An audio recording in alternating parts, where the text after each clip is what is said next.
Hey, what's up, fellas? How you doing? Man, Antonelli here.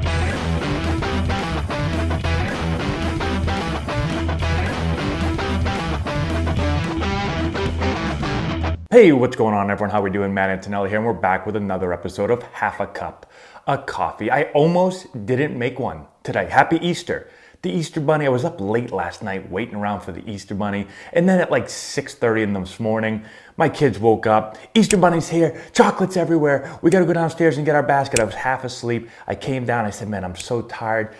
Am I gonna be able to look through all these games this morning and see what happened last night? No, I'm gonna take today off. Well, here we are, we're doing it, okay? Because I was just too interested. I wanted to know what happened. A lot of interesting things happened. Let's go through them one by one. First, let's look at the scores from last night before we get into the highlights. Start off, Yankees get their first win. They're 1-1 on the season, 5-3 win over the Blue Jays. We've got the Orioles beating the Red Sox again. Orioles 2-0. The Tigers 2-0. They won 5-2. We've got the Royals beating up on the Rangers. They're 2-0 also. We've got the Cubs beating the Pirates 5-1. The Phillies go to 2-0. The Braves 0-2. They win 4-0. Zach Wheeler dominant. The Astros go to 3-0, winning 9-1, beating up on the A's. We've got the Reds and the Cardinals. They tried to yell at each other for a little bit. We'll get into that in a few. Reds win 9-6. Got the Marlins getting their first win, beating the Rays. We've got the Twins beating the Brewers. Pitching duel, 2-0 game there. We've got the Dodgers coming back and winning 6-5 against the Rockies.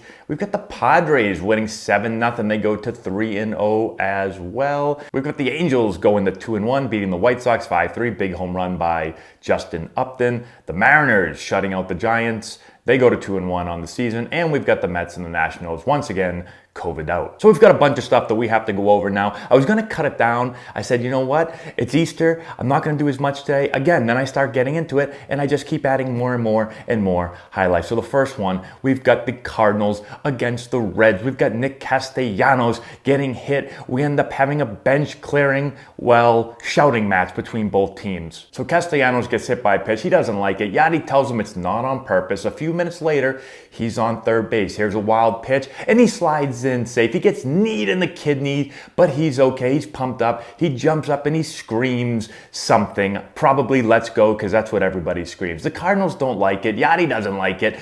Everybody comes running out. I think this is much to do about nothing, okay? He's excited. You hit me. You did a knee drop onto me. I can yell all I want, okay? Pitchers, they're just so soft. Get him a Kleenex. Then we've got your mean Mercedes starting the season 8 for 8. You know, it took me like a month to get 8 hits in the big leagues. It took this guy 8 at-bats. That's just unfair. He's the first player to ever start off a season going 8 for 8. Do you know this guy's story? He signed when he was 18 years old. He's basically played in every minor league park in America. He's made his debut last year at 27. He got 1 at-bat. And then this year he starts the season in the big leagues. What a story. 8 for 8, so crazy. I'm happy for this guy. I'm so happy for this guy. This guy knows what it's like to play in the minors more than I do. And then for all the good stuff that we just watched, we've got this. So Luis Robert using his head. Usually it's a good thing to use your head in baseball. Not like this though, Luis. Ball bounces off his head, then it bounces off the mound. Somebody put a tent over this circus. Robert says, that hit me in the head, didn't it? Tim Anderson says, yeah, it hit you in the fucking head. We've got McKinstry for the Dodgers hitting an inside the park home run, almost an out of the park home run. But Tapia brings it back,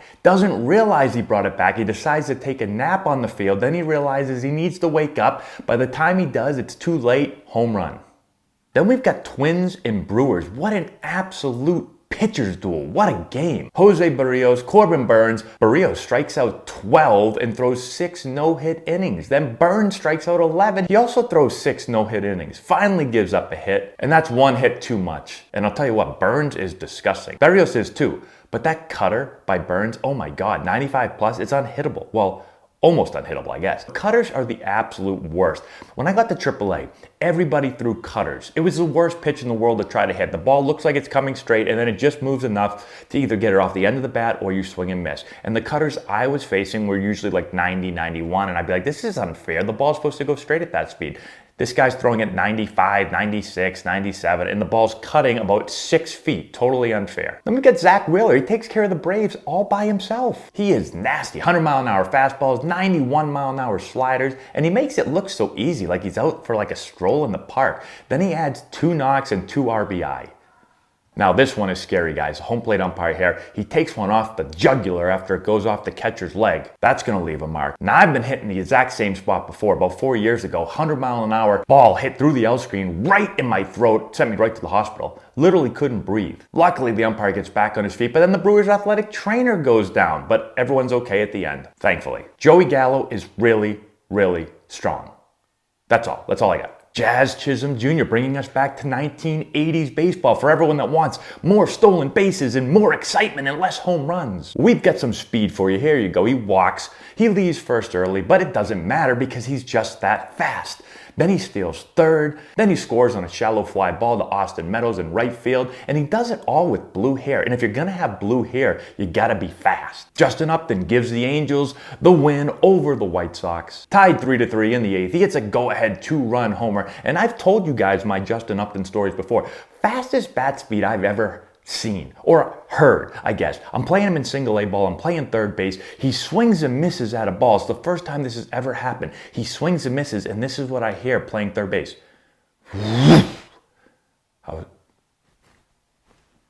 thought it was an airplane, literally. I've never heard that before. I've never heard bat speed from almost 100 feet away. Unbelievable. Big, strong man. And he's still doing it. And then Corey Kluber. He's back. He's with the Yankees. He only pitched 1 inning last year, but he had a very nice first start here. Nice debut with the Yankees. He goes 4 innings. He strikes out 5. He gives up 1 earned run. And this is big for the Yankees if he can stay healthy. The slider was working. It was nasty. And I faced Corey Kluber a lot back in my playing days. And somebody make me a scout again. Because every time I faced him in AAA a bunch of times. And every time I faced him, he struck me out. And he was one of those guys that threw a nasty cutter. And every time I come back and I'd say, guys, why is he in AAA? I don't understand. Why is he in AAA? He should be in the major leagues. Well, guess what? He finally went to the major leagues. And when he went there, he won a bunch of Cy Youngs, okay? Make me a scout, please. So that's all we have. Hopefully this helps you guys out if you didn't watch baseball yesterday. Get ready though. Baseball's starting again today. And I don't have a watch on, a couple of minutes. Have fun watching.